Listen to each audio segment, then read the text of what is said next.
bells for in the trees. It's two sailors and they're only pipes and... The Indiana State Treasurer, that's Richard Mourdock. Richard, thank you so much for calling us, and welcome to the Region Underground. Hey, good to be back with you again. Thanks so much. It's a little rainy and windy up here. Where are you today, Richard? I happen to be in Indianapolis on the far north side, and it's rainy and windy and dark and depressing and damp, and we know what's coming next, and the weather is going to be even worse, so I guess we got to be happy with what we got. Well, it is Thanksgiving week, my favorite holiday of the year. Are you a Thanksgiving guy? I am. In fact, it is my favorite holiday as well. I have all these great memories of as a kid growing up when all the men in the family used to go hunting on Thanksgiving Day. It's a great time of year. What would they hunt? Where I'm from, which is not far, I don't think, from where you're from, Mount Vernon, Illinois, we had squirrel and rabbit hunters down there, believe it or not. Well, I'm from northwestern Ohio originally, and back then it was pheasant hunting and quail and occasionally rabbit, too, whatever popped out. That's pretty a Democrat occasionally? Now, listen, hey, I know that the campaign's underway. We'll talk about that in a couple of minutes, but tell us what's happening in the state of Indiana as far as our fiscal health. Well, our fiscal health remains very good. We continue to watch as this business cycle looms on. We keep waiting to see our tax revenues changing dramatically, hopefully coming up. And things seem to have flattened out a little bit for us. We'll be watching with interest here in the next couple of weeks as the numbers get reported now for the month of October. But by and large, we're seeing a bit of recovery. We're still just a little bit ahead of the nation as a whole as far as our unemployment figures, meaning ahead to the good side. And yet there's a lot of uncertainty, and unemployment's way, way too high in the high eights. So I know that you have your finger on the pulse of what's happening in the state of Indiana, and I know this is not one of your projects, but I'm hoping you have a feeling on or an opinion on the push for right-to-work state. Can you define that for us, at least as far as in your terms?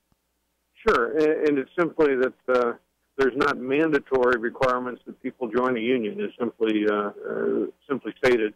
And it's going to be, without question, the defining issue of the Indiana legislative session. Today in the State House, there were, I'm going to guess, several thousand union folks who were gathering already to let their voices be heard, which is all part of the process.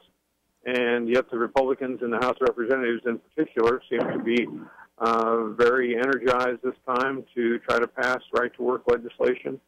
There's a lot of expectations that the Indiana State House this session may be a little bit like Wisconsin was last time around. We're hoping it doesn't get to that. We're hoping there's a civil discussion. But there's already been discussion, too, that the Democrats may walk out again. So we're just waiting to see what happens. There's Governor Walker up in Wisconsin. Isn't that correct? Pardon? Governor Walker up in Wisconsin. Is that his name?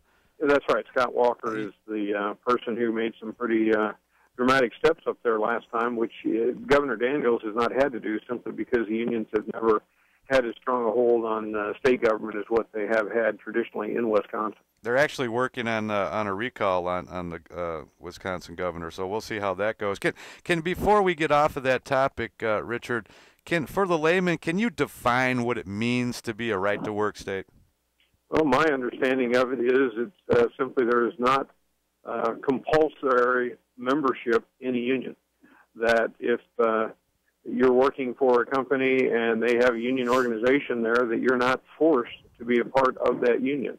You don't have to have the union membership as a term and condition of your employment. See, this should, instead of right to work, this should just be the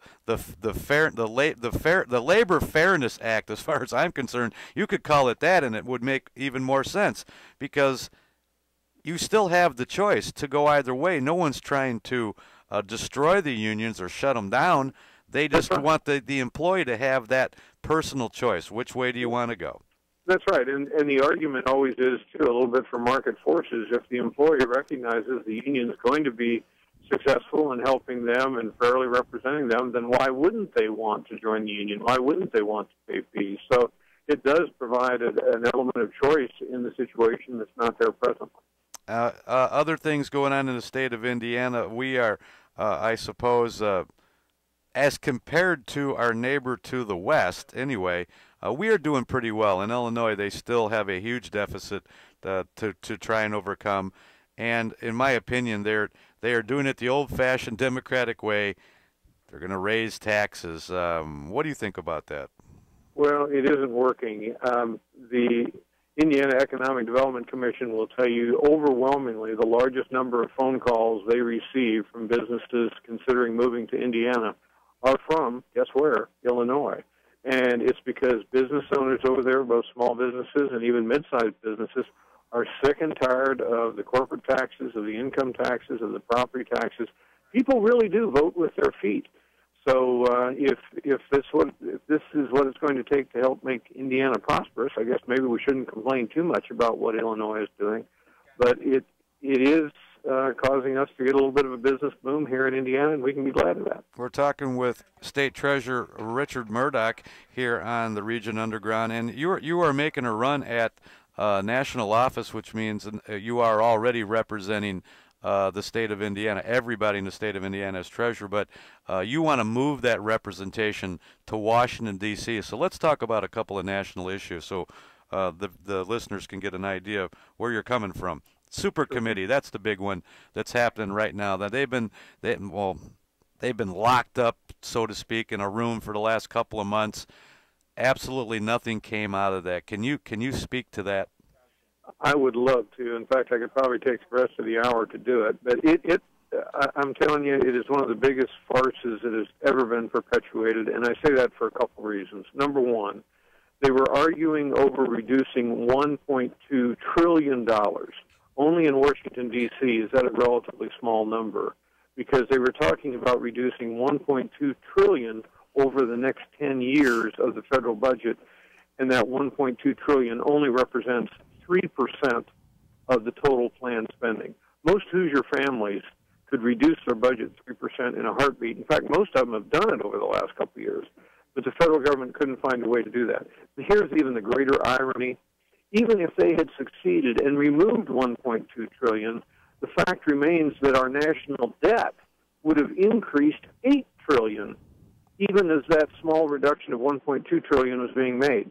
You know, we are at an absolute crisis with the level of our debt. Just last week, for the first time ever, our debt hit $15 trillion, and we have to start rolling back the size of government. We have to do it dramatically, and we have to do it soon. Do you have any specifics that you want to throw out there that are at least a possible? I went through a whole list of stuff. I don't know if I can dig it up, and I don't know that really you care what I think. But I did address this on my Facebook page yesterday or the day before. I want to get rid of some. I want to get rid of some departments, man. I don't see any reason that we need a Department of Energy on a national scale. There's several others that I believe that we can return those responsibilities back to the states where they originated, and in my opinion, where they belong to cut some. I mean, we got to cut spending somehow. Where's it going to come from, Richard? Yep, well, I'm with you totally. In fact, last week I released my own budget plan for 10 years, which would actually reduce $7.6 trillion over 10 years, which would roll back the size of government 18% from where it's planned to be, and would actually make it 6% smaller than it is today. Part of my plan is to totally eliminate the Department of Education, the Department of Energy, the Department of Commerce, and the Department of Housing and Urban Development. Okay, now I didn't get to Housing and Urban Development. Actually, the Department of Education, I believe that could be done better on the state, also at the state level. I don't want to get rid of education, but I would like to see, and I don't know, who cares what I want to see?